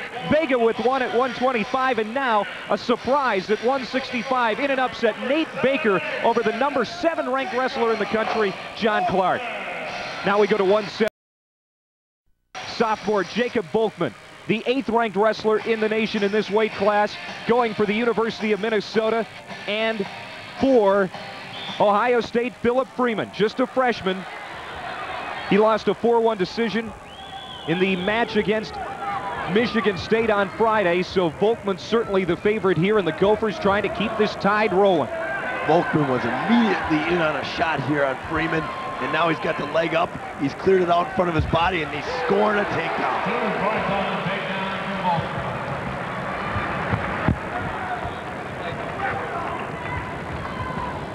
First period here at 174. Volkmann in control, and the pace is going to slow down here a little bit, it's going to seem like, because Jacob's going to go to work on Freeman on top here. He's going to try and turn him over and go to work on his arms. Freeman is a well-built 174-pounder, so he's one of those guys that if you can get on his arms and make him carry your weight and make him try and exhaust his arms. Wrestling is a lot about wearing a guy down, about getting him tired, getting his arms tired, getting his legs tired, as you saw Nate Baker do in the last match against Clark. And as you wear a guy down, he'll make mistakes. Ohio State disappointed certainly after that upset at 165. The Buckeyes coming into this match, this meet, Russ Hellickson telling me that they hit their stride at the national duels back in January, but not hitting on all cylinders right now. And certainly an upsetting match at 165 for Hellickson and the Buckeyes. The strength of the Gophers is being shown today. Ohio State is a great team. They're ranked number 4 in the country. They got second at the national duels. They come in 20-3, and they just can't get anything going today. They're down 21-3, and it's just getting worse. Jacob Volkmann out on top of you, and he's riding you, and he's working on your arms, and he's wearing you down. Freeman right here, he's got the look of confusion. How do I get away from this guy? Jesse, I said it earlier, Hellickson seemed to think that they could get 4 matches today. But, you know, 1 to this point, it looks bleak as we know what's coming up. Volkmann's got Freeman on his back here, guys. He's got him in that little armbar turn that we've seen him use. And now he's really good. He's really going to work on that arm. Oh, Freeman showed some power to come out of that, but not before Volkmann got near fall points. Volkmann there getting a little bit high when he tried to run that armbar well, and Freeman was able to stand up. And if you see the replay here, Jacob Volkmann turns him over. Now, here's the reason why Jacob Volkmann gets reversal, because Jacob Volkmann is going to try and go for a fall here. He knows he can't pin him here, so now he's going to try and climb up and try and go for the fall. But as he did that, Freeman muscled his way out and came out behind him. Volkmann, another shot here. He's in again on Freeman's leg. And another easy takedown for Jacob Volkmann. He's really going to work on Phillip Freeman.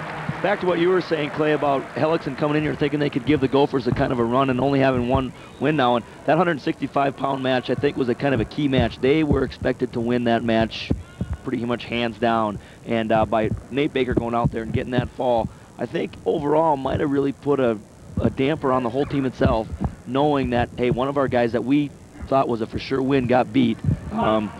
We're kind of sitting here now wondering what's happened to us here today. Yeah, it's a sullen-looking Buckeye bench right now as Minnesota is leading here 21-3 in the meet, 8-2 in this 174-pound match. And, of course, there are just 3 weight classes after this match. Volkmann has got Freeman in a lot of trouble. Freeman found a way to get off the mat. I don't know that he can make another 4 minutes, Jess. He is really getting worked over by Jacob Volkmann, and Freeman has put himself in some situations where if he wouldn't have got near the edge of the mat or got off in the situation, he's going to get pinned. I tell you what, here's an interesting decision. He's going to go down in the second period. He's already been down for 2 minutes and 17 seconds. Ryan Heber is the normal 174-pound wrestler for Ohio State, but Heber probably lost for his career. The sophomore suffered several concussions in his young wrestling career, and talking again to Russ Hellickson today, he said he doesn't think that his wrestling future is bright at all. So Phillip Freeman, just a freshman, getting the call here at 174 today, and he is in a world of hurt with Jacob Volkmann. Yeah, Jacob Volkmann's just been all over him. So it's been all Jacob Volkmann here. 2 minutes and 37 minutes of riding time, and he's going to work. I think here, Will, in this first 30 seconds of the second period, Phillip Freeman's head has been on the mat almost the whole time. He just can't get anything going. And now Volkmann's got that overhook again. Look at his right arm. He's going to go for both arms. We call it a double trouble. And you'll see if he can get his left side back. But Phillip Freeman's got a lot of power. He's still got him in trouble here, Will. He's just running one of them. Oh, he turns it over. He's going for the fall. This is Jacob tight. Volkmann. Tight. Yes. Another fall. Jacob Volkmann. Minnesota with its third pin of the day, the 7th of the season for Jacob Volkmann. And Minnesota is off and running. 27-3 here in the meet. The stone cold stare of Jacob Volkmann. Let's take another look at Jacob Volkmann sticking Phillip Freeman. We were talking about the overhook. Here he starts to walk him over, drives him right over the top, and then he just settles his hips down onto the shoulder and gets the fall. Walks back to the center of the mat, and he'll just give you the look of, I did it to you. And there's the stare. And now for Minnesota, Josh McLay getting the call today. The freshman from Hastings coming in 18-6. He's a redshirt freshman, I might add. Ohio State going with Anton Talamantes, a junior from Fort Wayne, Indiana. He comes in ranked number 17 in the country, 17-13 overall. The normal 184-pound wrestler for Minnesota is Damian Hahn, and the coaching staff sitting him out today. His knee's a little banged up, Clay. He was available to go if he needed to go. If the match was in jeopardy, they were going to let Damian Hahn wrestle. But the Gophers are up 27-3 here, and Josh McLay is a guy that they're looking for in the future here to be one of the wrestlers and starters for the Gophers. They'd like to give Damian Hahn a rest. Great opportunity for Josh McLay, and let's see if he can do something with it. Jesse, Josh wrestled at 165 pounds last season. Is this odd to see him at 184 today? Well, he was in the mix with Nate Baker and John Hardy at 165 pounds earlier in the season. I don't believe he ever beat one of those two individuals in the open tournaments at the beginning of the year. Josh McLay is a guy who's got a frame who could put some weight on. They're looking at he could possibly put some muscle on, get up to 184 pounds. The slot at 197, which will be vacated by Owen Elzen after this season's over. Damian Hahn could get in there. So this is a good chance for Josh McLay to get some experience, like we talked before, and the Gopher staff can see how far he's come and what he needs to do before next season starts. It's interesting in college, guys. You don't see a lot of wrestlers changing weight classes very often. Usually they'll wrestle the same weight class most of their career. But I think Damian Hahn is one of those guys who has the frame to put on a few more pounds, and 184 has not been easy for him to make most of the year. It's been a tough weight for him to start, especially at the beginning of the year. He's got it under control now, and he's really done a nice job, but he definitely could build himself into 197. So after Owen Elzen is gone next year, 184 is wide open. Is Josh McLay the guy? Well, this is one of those times where they can find out. Starting this match, he's got a guy who's 17-13, not a top wrestler in the country, but a guy who's decent.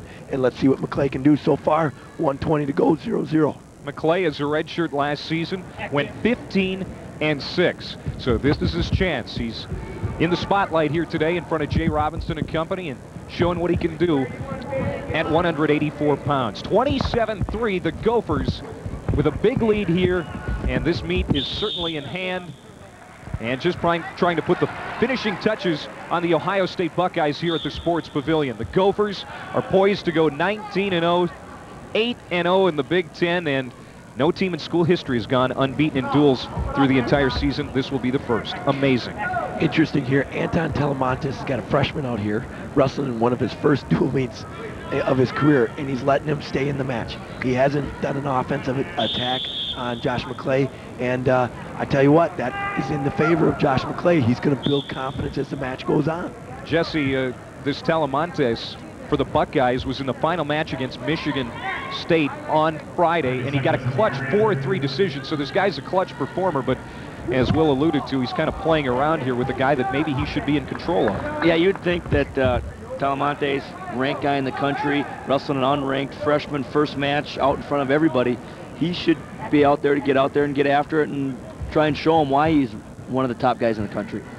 Well, in watching Josh McLay win 3 state championships in the state of Minnesota, and also winning 2 junior national titles, 2 in Greco and 1 in freestyle, he has tremendous position. He always has been a great position wrestler, and he is hard to move and hard to score on. One concern that Josh has been having, the coaches have been having about Josh, is his offense, and Josh really didn't show much offense there in the first period either, but he's going to be able to stay in matches because of his great position. McLay goes down in the second period, quickly up to his feet. Talamantes picking him up here. He's got to create a scramble here, try and get off the mat then. for a new start. He's going to get one, and he's out. Did a good job there as they're going off the mat. Was able to get his foot down to the mat and face him. Josh McLay showed some good flexibility here. His leg's pretty high up in the air. He's hopping on one foot, and he got his leg away and then faced him right at the edge of the mat, and they said loss of control, and he gets a point. Talamantes, a very low wrestler, likes to be down low to that mat. And Josh McLay, just a redshirt freshman, getting some of his first Big Ten action as far as in a dual meet situation where he's in the spotlight. Well, I'll tell you what's an ideal situation for Josh. A chance against a guy, like I said, this is a guy that he can beat. He can go out and do it, and it's a good opportunity for him. Chance for a front headlock there, he missed it. Anton Talamantes, I think he understands that Josh is pretty good defensively. He doesn't want to take a bad shot and get spun behind. Scores 1-0 in favor of McLay. 1:07 to go here in the second period. McLay doing a good job of holding, keeping the pressure forward, holding Talamantes off, not really giving him a chance to score. Well, as you mentioned earlier, he's very hard to score on, and you're seeing why right here. Buckeyes at this point just trying to salvage something from this dual meet. They would certainly like a win here at 184. They won 6 of the 7 matches against Michigan State on Friday, but the Gophers just giving them all kinds of trouble here today. 27-3 Minnesota, as we are now at 184. We started at 125. Well, you've got the #1 team and the #4 team, and we've got 3 falls. I mean, a tremendous wrestling right now by the Gophers. They are wrestling at another level than I've seen them wrestle all year. Like to see some action here. The crowd is starting to get antsy. They'd like to see some action, and neither guy is showing any type of offensive movement here so far through the second period. You might say they're at a fever pitch, maybe tournament ready. Let's get to the postseason. The Gophers look primed for it right now. Well, the starters sure looked good so far, and even Trent Hatlevig came out and wrestled a pretty good match against a good wrestler. And now Josh McLay doing a good job here against Anton Talamantes. After the first 5 minutes, Minnesota and Josh McLay at 184, leading 1-0 over the Buckeyes. Anton Talamantes. There's a look at Jay Robinson. He has coached 32 Gopher All-Americans, 3 national champions, and the team looking good today. Escape for Talamantes, so Jess, it's going to be a takedown. Whoever can get one going here. Neither guy is real interested in going out and trying to make a score happen. McLay with the shot here. Talamantes countered. One thing McLay is doing real good here, Will, is he's keeping his back to the center of the mat. Talamantes is the one who's always going off. McLay's doing a good job keeping his back to the center and looking like he's being the aggressor. And there's a halfway shot attempt here. He's double leg by McLay. Tried to get in there. Talamantes countered. He's got to be careful here now to make sure Talamantes doesn't do something trying quick here and score. Tell you what, Jess, right now, McLay is the aggressor, and he's going to be rewarded by the official here soon if he continues to get the action going, and Talamantes isn't doing much. 1:15 to go here in the third period. Knotted up at 1 at 184. Talamantes and Minnesota's McLay. Another shot attempt there by McLay. Talamantes able to sprawl and get his leg back. He's got to recover from this. Yeah, he can't stay down on his knees. He could still. I tell you what, Talamantes has not shown me anything here, Jess. I think he's going to get called for stalling. If Josh hits another shot here in these last seconds, he's going to get a call. Another double leg attempt by McLay. He's going to try. He's got to try and turn the corner here. He's got to come around the corner. He can't stay in front of him. Talamantes doing a good job clearing his leg. Like you said, Will, that's a decent shot attempt by Josh McLay. He's just going straight ahead, not getting around the corner, not getting the angle on Talamantes. He gets that angle, he's got a takedown. Yep. McLay, another shot attempt. McLay doing all the work here. Tell you what, pretty impressed. Talamantes hasn't even made, there's a kind of an effort by Talamantes. They're off the mat, though. It won't be a score here. You just saw a shot of Russ Hellickson. He has been sitting down most of the meet today. Very uninspired looking. I think he's a little bit disappointed with the way his guys have come out today. He cannot be happy with the performance of his wrestlers right now. McLay, another shot attempt. Talamantes got to be called for stalling here, guys. He's gone backwards. He's made no real legitimate shots. McLay has done all the work. 20 seconds to go here. Here's a shot from Talamantes, countered by McLay. Oh, no, don't give up the spin. Oh, there it is. Josh. 2 for Talamantes, and he takes a 3-1 lead.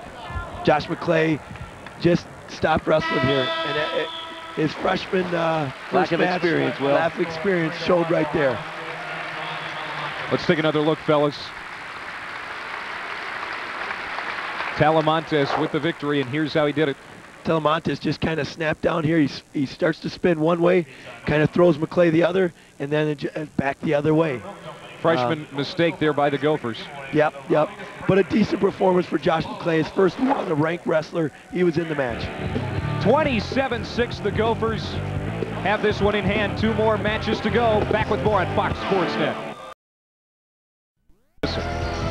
Well, the dual meet is in hand for the Minnesota Gophers. They will improve to 19-0 on the season. But that doesn't mean that the action is over, because we have 2 great matches yet to go.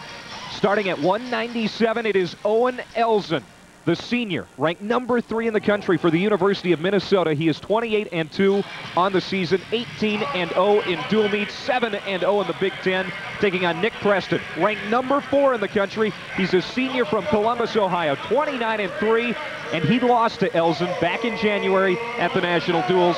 Guys, this should be a barn burner. Jesse, I know that the dual meet's in hand, but no reason to turn off the TV or to leave the sports pavilion at this point. No, not at all. This is going to be a great match. These guys went into overtime at the National Duels in their dual meet. These are 2 guys that are going to go out there. You're going to see a lot of action. This is going to be a rough, good, intense match.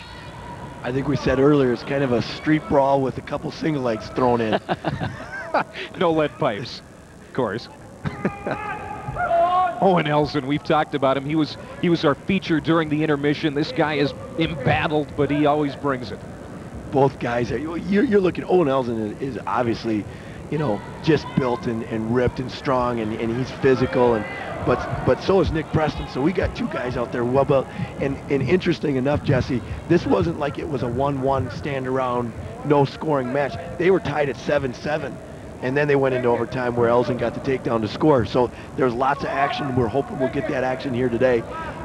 They're feeling each other out here in the first period. A lot of times when you have 2 wrestlers who've wrestled before, they kind of got to mix it up a little bit first and give each other a couple headbutts to get in the match. Right. You see that bandage on Owen's nose. He's had that on his beak for most of the season. You know, he took a cut early on in the wrestling season, and it's been stitched up, but it just hasn't healed right. But that's the kind of guy Owen is. Even if he's got injuries, even if they're open wounds, he's going out there.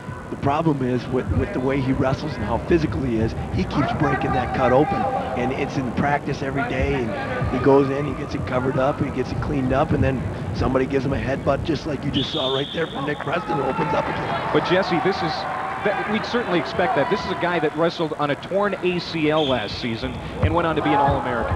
This is Owen Elzen, one tough individual. I don't know many athletes in any sport that once they tear an ACL, if they can continue doing what they're doing. And with wrestling especially, there's just a lot of action. Your knees and your bones and stuff bend different ways, and that's just sure toughness out of Owen Elzen. Well, I tell you what, guys, what an unbelievable scramble by Owen Elzen. You watch this. You watch Owen Elzen's left leg here. He's in big trouble. His left knee is bent back, and then he finds a way to get back and get the leg here on Preston and come out for a scramble, and then, of course, the ref calls a stalemate here. But, oh, man, I tell you what, Preston had him in a bad way, and Elzen found himself a way to get out of there. Great action by 2 197-pounders. These guys can move. Owen Elzen, 94-21 over the last 3 seasons with 23 pins. This guy's an animal. He's been a stable horse for the Gophers. He's one of the guys who ignited the national championship last year, and he needs to get to work here on Preston. Preston's had the only real good shot so far in this match. Owen needs to find a way to attack him. He's doing a good job with his left hand on Preston's head, trying to pull him down, wear him down, but Preston's been doing a good job with position. These guys are battling. And Jesse, this guy is a good tournament wrestler, so that bodes well for his chances at the Big Tens and at the NCAAs again. He won tournament titles at the Bison and the Northern Opens earlier this season. Yeah, the Gophers are looking for him to be in that Big Ten finals and in the national finals, and possibly and hopefully win both of those tournaments. Elzen has taken a good shot to just underneath his left eye. I saw that he's pretty bruised up. He must have got a headbutt there from Preston on that shot. It happens a lot of times in wrestling. 2 guys' heads collide. I mean, these guys' heads are constantly in contact. You see there, just under his left eye, He's got a pretty good bruise. He didn't go into the match with that, so that's something he's got in the last 2.5 minutes. You know, if I knew there were more people like Owen Elzen out in the populace, I'd leave sportscasting and go into pharmaceutical sales. This guy's always cut up. Yeah, you know what? He's checking it right now. He knows he got banged there. He's choosing the down position here in the second period. And this is an interesting situation because Elzen is good on the mat. And if he can get away right away and then hold Preston down, it'll be to his advantage. He needs to get away here pretty quickly and establish himself for the third period. He's up right away to his feet. Got to clear one hand out, and he's out and away. And Preston makes no effort to keep him down. So Elzen away in 6 seconds. Owen Elzen went 30-3 last season. As we mentioned, an All-American after finishing third in the NCAAs. He's on his way to matching that record here this season. He is 28-2 right now. Elzen trying to find a way to set up a takedown on Preston. He's a hard guy to get out of position. These two guys are built. These guys are athletes. Both guys in great stances right now, and they're in great position. Nobody giving anything here. As this match gets going on, I think you're going to see more action, and both guys are going to start to wear down, and their position's going to wear down. Stick around, folks, because after 197, we've got the heavyweight tilt. Garrett, Lowney, and Tommy Rowlands, number 2 and number 4 in the country. You do not want to miss it. These guys have gone head-to-head already once this season, and it basically came down to a coin flip. Well, you just saw Nick Preston here. He goes out, and Owen Elzen just reaches a little bit too much. You see his left hand's reaching up, and there's a quick single leg. Preston actually never really went to his knees on that single, so he stayed in good position, and he's got a takedown and a 2-1 lead. Owen Elzen out and away, now scored 2-2. Elzen's going to need to get a takedown here in this period. 2-2, Elzen and Preston here at 197. Minnesota has already won the dual meet, leading 27-6. If you're a coach right now, match strategy-wise, Preston right now has the advantage. He's going to go down in the third period. If he can get away, he leads the match 3-2, and that's in the back of his mind right now. So he doesn't have to take any more risks. Owen's going to be the guy who's going to have to do the attacking. Jesse, you really can't consider it an upset either way. Even if Preston were to defeat Elzen 4 defeating 3, these guys are just so evenly matched. It just is that basic. Yeah, it is, Clay. These guys are, as you can see here, it's 2-2, second period.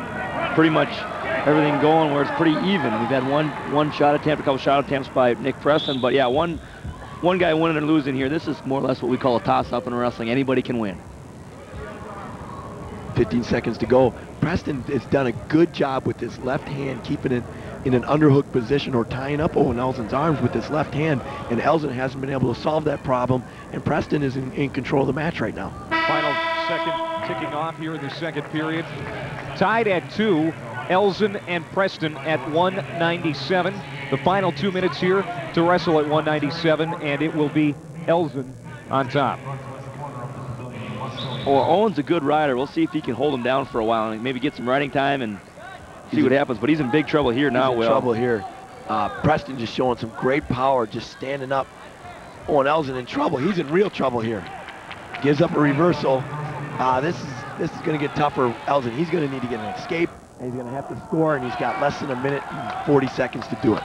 That little series there last year was not your typical Owen Elzen, Will. It was kind of looked a little sloppy, wasn't real basic stuff like we've seen from him in the past and are normally seeing from him. He's such a technical wrestler. What lends to him getting away from his game, so to speak? Is it fatigue? Is it just the guy that he's wrestling happens to make a better move than him? But a guy that's that technically sound, how does he let that happen? Well, Nick Preston has taken Owen Elzen out of his game. He's done it by using an underhook and position wrestling. He's not wrestling Owen on the mat. He did a nice job of getting away there in the third period. So now it's a takedown match, and you're going to see Owen Elzen try and pick up the pace here. But see, you see Preston with his left hand again? He's shutting Owen Elzen down with his left hand. Now Owen establishing position. There's that left hand underhook again. Notice Preston's left hand underhooking, controlling the ties, blocking Elzen off.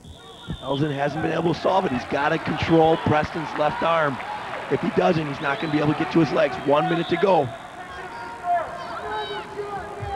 Nick Preston is a wrestler who's one of them guys who is very hard to score on, Will. He keeps wrestling.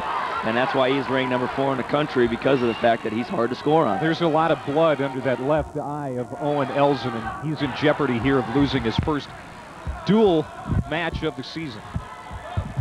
Oh, shot attempt there and a counter by Preston. I tell you what, Nick Preston has wrestled a very good match so far. Jesse, we got to give him credit. The guy has come to wrestle today.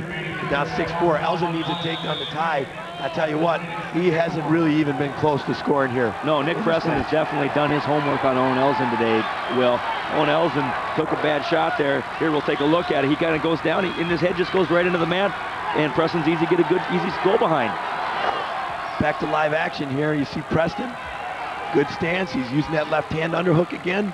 And he's got Owen Elzen shut down again with that left arm.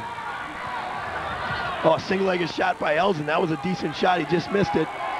9 seconds to go. He's got to go. He's got to go. That may have been the last good shot we'll see from Owen Elzen. 4 seconds to go, and it looks like Nick Preston is going to give the Buckeyes their 3rd victory of the meet. Yeah, we got to give Nick Preston some credit. He wrestled a good match here today. Went out and got the job done against Owen Elzen, and got the 3rd victory for Ohio State. He improves to 30-3 overall, and Owen Elzen drops to 28-3, his first loss in Big Ten action. All right, it's the one we have been about all afternoon long. At heavyweight, for Minnesota, Garrett Lowney, the sophomore, ranked number 4 in the country, 22-4 overall, 6-1 in the Big Ten. For Ohio State, Tommy Rowlands, the sophomore, ranked number 2 in the nation, 29-3 overall. He lost to Illinois' John Lockhart via a tiebreaker in the national finals last season. Garrett Lowney has had his go-arounds with Lockhart, of course. And Lowney losing to Rowlands by a 3-2 decision back in January at the national duels. These guys are very familiar with each other. This should be good. Well, they're going to have some time here where they're going to try and wear each other out. It's going to be one of those heavyweight matches where both guys are going to try and stay in great position, not make mistakes, not give away spin arounds. But Tommy Rowlands in on a quick single there. Tommy Rowlands a little bit different mold of a heavyweight. He's a little bit more physical. He's got a little bit more speed than most heavyweights, and that's why he's been so good for Ohio State. Jesse, talking to Russ Hellickson, he said if Rowlands is to win a national championship, he may have to be less aggressive and a little bit more scientific. Would you agree with that? Yeah, with the heavyweights this year, this year, they are so evenly matched that it's a lot more tactical type stuff, more so than being just going out there and getting after it and being aggressive, because all the guys, if you make a small mistake here, that could cost you the match, because we've seen a number of matches who went 1-1, they go into the tiebreaker and then wait for the flip of the coin. This might shed a little light on what kind of a wrestler Tommy Rowlands is. He actually leads Ohio State in takedowns. That is very rare for a heavyweight. He can do a lot of different things on the mat, but on the best 4 heavyweights in the country, he's not getting those takedowns. I tell you what, against Mako, against Lockhart, against Lowney, these guys are so hard to score on that you can't take it. You cannot take a bad shot. You cannot make a mistake. Any of these guys, or they'll lose a match. They have to set up perfect shots. They cannot make mistakes. And you can see right here, both guys, it's a position match. It's a tactical match. Russ Hellickson's right. He is going to have to be scientific to find a way to win these matches. 27-9, Minnesota has the dual meet in their possession. This is the final match of the day. We are at the heavyweight now. Garrett Lowney and Tommy Rowlands. Lowney trying to use his underhooks, some of his Greco stuff coming out there. There's a shot attempt by Lowney, but you saw how quick Rowlands is, just quickly got his leg back, no chance for a score. Both guys, it's pretty quiet in here because I think everybody's kind of looking for, hey, this is going to be one of those matches where they're going to have to wear each other down a little bit. They're going to have to get kind of hand fight for a while, try and wear each other down so that one guy will make a mistake. Lowney does have a very good front headlock, and I've seen him try it already 2 or 3 times here on Rowlands. Rowlands coming off a 17-6 major decision over Michigan State's Mike Keenan. As I mentioned, 29-3. But no scoring here in the first period against Garrett Lowney. Front headlock by Lowney. He's got to pull him down to his knees, Jess. Yeah, Garrett Lowney, by wrestling so much Greco, has just developed a great front headlock. And I think the heavyweights this year, they do know that as well. They know Garrett Lowney, that if you get in a front headlock with him and you don't do anything to get out of it, he can put the hurt on you and he can score on you. And as you see, is once Tommy Rowlands gets pulled down in that front headlock, he's doing whatever he can to circle and try and get out of it so he doesn't get pulled down on the mat. In that last front headlock position, Garrett must have hit Tommy Rowlands' lip there because he busted his lip open pretty good. There's blood on the mat. They're cleaning up right now, and they're attending to his lip right now. He busted it open pretty good. That's what happens in wrestling. Sometimes you get busted up a little bit, and that you just deal with it. Clean it up, put some Vaseline on it, get right back in there. Yeah, I mean, after watching Owen Elzen, I'm sure that the last thing Tommy Rowlands wants to do is throw in the towel. I mean, that guy was bleeding all match long. It's a tough act to follow.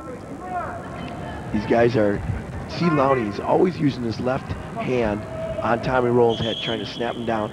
Something happened here again. I think Tommy Rowlands he's still bleeding. He seems frustrated here. What's the ruling on blood in wrestling? Well, they don't ever want to give anybody a match because the guy's bleeding. So a wrestler is given 5 minutes of blood time during a match. If he's bleeding, they go over, they clean it up, then they get back to action. If after 5 minutes they haven't stopped the bleeding, then they would go to the official, and the official would have to make the call and maybe give the match to his opponent. So Garrett Lowney is just waiting out this one. They're cleaning up Tommy Rowlands, who's bleeding. We're in the heavyweight match here at the Sports Pavilion. 27-9, Minnesota leading and has already secured the dual meet. I tell you what, when you have a match that gets some blood time in it, where it has 3 or 4 minutes of blood time, it starts out as a 7-minute match, and pretty soon it's an 11-minute match, plus the time that you go off the mat, plus the between periods. You could be on the mat for 12, 15 minutes in some of these matches. It becomes an endurance game. It really becomes an endurance game. It really becomes a mental game. Not make mistakes. Don't get out of position. And some guys just can't deal with that situation, but I think you're going to see 2 guys here who can do it. Jesse, you mentioned the Greco-Roman style of wrestling that Garrett Lowney is so good at. Of course, a bronze medalist at the Sydney Games for the United States. And, you know, what element does that bring to him here? I think what it brings him is his upper body strength and his positioning. He's used to pushing guys around, big guys. And here at the heavyweight division, it's the same thing. They're getting in there, they're pushing and shoving. He's good on getting positioning, good on, like I said, front headlocks, just staying in there and fighting. Tommy Rowlands is frustrated, guys. He wants to get the match flow is continually being interrupted here. And what we talk about getting the guy wore down and tired, it's not going to happen because they can't ever get into some flurries. So each guy gets to go for 30 seconds and then take a break. And they're having a lot of trouble with his lip over there. He must have really bashed it up pretty good. He might even need stitches over there, Jess. Yeah, it looks like that cloth they got there has got a lot of blood on it. Did either of you guys ever have to forfeit a match because of blood? I never was in that scenario, but I received an injury in a match one time, a cut below the eye that it wouldn't stop bleeding, and they tried to keep cleaning up, and luckily it happened toward the end of a match, so I got to finish it. We bandaged it and cut it.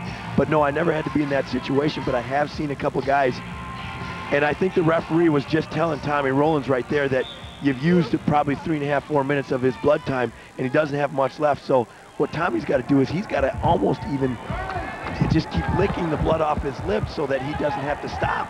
Or just be real aggressive like he is now and try and stick Lowney. There's some good action here, Will. Yeah, he scores it. That's some good action from big guys. You don't see that out of big guys very often. You're used to seeing 125-pounders doing that. These guys weigh 230, 240, and they're out there scrambling around. Here's the replay. This is great action by 2 heavyweights. Tommy Rowlands gets behind him, and Garrett's trying to cut his hands away. Tommy comes back down to the leg, and now he's going to lift him. Lowney tried to vault over, and then the lift, and he puts him down. And he lifts Garrett Lowney up like he wasn't even there, like he was lifting up, just a bag of sand there and threw him down. Lowney wasn't real hard for Tommy Rowlands to pick up there. Lowney with an escape, 3-1 now. And now he's stopping again for blood time. I'll tell you what, Will, Garrett Lowney, for the way Tommy Rowlands wrestle, he's hard to score on, just like all the heavyweights are. Garrett Lowney's really going to have to pick up and be almost as aggressive as he possibly can to try and get back in this match, more or less. This has got to be frustrating. It's frustrating for both wrestlers. There's nothing we can do. They've got to protect the wrestlers. They've got to protect them from any type of blood, type of communicable diseases, so they've got to get Tommy Rowlands cleaned up, and he is really bleeding. And I see the ref over there, he's talking to the coaches. It's going to get to this situation where we might lose a potential great match if they can't get this bleeding to stop. Yeah, he's going to come out again and try it again, but you know the bleeding hasn't stopped. Nope. They've just slowed it down a bit. Garrett Lowney is in trouble in this match, guys. He's down 3-1 now, and we all know how hard it is for heavyweights to score. He's going to, even if he goes down in a second and gets escape, Tommy Rowlands is in control of this match. 3-1 Rowlands, second period, under a minute to go. Tommy Rowlands is very quick for a heavyweight. He's a very agile athlete. You see Lowney trying to snap him down. Oh, and a shot by Lowney, countered by Rowlands, and almost a spin around again for Rowlands. 35 seconds to go here. They've been on the mat now for a long time. Yeah, they have. And you can see it starting to wear on both the wrestlers. Who do you think would have the advantage now at this point? Certainly, you know, Rowlands, his mental preparation has been interrupted because of all this blood situation. I think the advantage right now goes to Rowlands just because he knows he's in control of this match with the lead. Garrett Lowney's got to find a way to score here. Jesse, is Lowney one of those guys that wrestles well from behind? Well, I don't know if he's good or bad at it. He's just one of those guys that his offense maybe isn't opened up as he would like it to be, as much as the coaching staff would like it to be. They like to see him score some more, at least put himself in some more opportunities to score. Here he's been trying just kind of the front headlock. It hasn't been working for him. Rowlands knows he's got a good headlock. He's been staying out, or front headlock, so he knows he's been staying out of it. One thing that's been plaguing Garrett Lowney for a good portion of the season is a little bit of neck trouble. But again, as we've mentioned, throughout the roster, these Gopher wrestlers battle through injuries, and Lowney's one of them. Yeah, he's fighting through. He's had some neck problems, and he's been fighting through it, and he's getting through it. Here he's out and away. There's no riding time in this match. Score's 3-2. Lowney's going to have to score 137. And I tell you what, I don't know that he'll be able to score his front headlock here on Tommy Rowlands. He's just not going to allow him to do that. So he's going to have to take a leg shot. And I don't know, Jess. They're both very slippery now. And here's a situation that we haven't discussed. These two wrestlers now are saturated with sweat. So now everything becomes more difficult to do because you can't grip your opponent and you just slide off. It becomes very difficult to score now when both guys are wet. And you can't hold on to anything. It's easy to get a guy out of, if a guy takes a shot, it's easy for the guy who's the defender to move that guy out of position because they're so slippery, because you can't hold on to anything. Like trying to attack a leg right now, it's just like grabbing a slick piece of, you know, I can't even explain it. You can't